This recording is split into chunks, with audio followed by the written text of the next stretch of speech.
അമ്മ നീ എന്തിനടെ ഈ ഗ്ലൗസ് കൊണ്ട് പശുവിന് പേരെടുക്കാൻ പോണോ? മറ്റേ ഗ്ലൗസ് കണ്ടില്ല, അതാണ് ഇതുകൊണ്ട് റൈഡ് പോകാന്ന് വിചാരിച്ച. അടിച്ചേറി വാ. തൈ കിളവിയാണെങ്കിൽ നിങ്ങൾ അപ്ഡേറ്റ് ആയി. ഞാൻ ഒരു വേറെ ടൂർ പോയി എന്തെന്നാണ് ആലോചിക്കുന്നത്. നിനക്ക് ആ വളവ് കഴിഞ്ഞുള്ള സ്ഥലപ്പേരെന്തെന്ന് അറിയാമോടെ? അത് പിന്നെ മറ്റേ സ്ഥലമില്ലേ, അറിഞ്ഞൂടെ എന്തിനാണ് ആ സ്ഥല പേര്? അതുപോലും അറിഞ്ഞൂടാത്ത നീയാണ് ഇനി വേൾഡ് ടൂർ പോകാൻ പോണത്.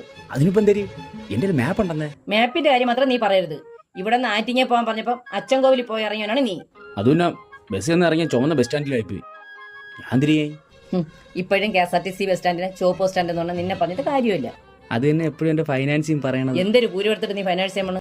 നിന്റെ കയ്യിൽ ഒരു കൂറപ്പേനെങ്കിലും ഉണ്ടാടെ ഒരു ഫൈനാൻസ് ചെയ്യാൻ? ഫൈനാൻസ് അല്ലെന്നേ, ഞാൻ കല്യാണം കഴിക്കാൻ പോണ പെണ്ണിനെ ഇംഗ്ലീഷ് പറയൂലേ. ഓ, മക്കൾ ഉദ്ദേശിച്ചത് ഫിയാൻസി എന്നാണ്. നമ്മളൊന്നും അങ്ങനെ പറയൊന്നുമില്ല, നമ്മളൊക്കെ യോയോ ആണ്. നീ ആദ്യം ആ 2004 2024 കാലെടുത്ത് പോയി ഒരു കോളറും പൊക്കി വെച്ച് തലയിൽ തുപ്പലും പെരട്ടി വെച്ച് നെറ്റിയിലെന്തേടെ പഞ്ചവർണ്ണത്തെ തപ്പിയിട്ടേക്കണം.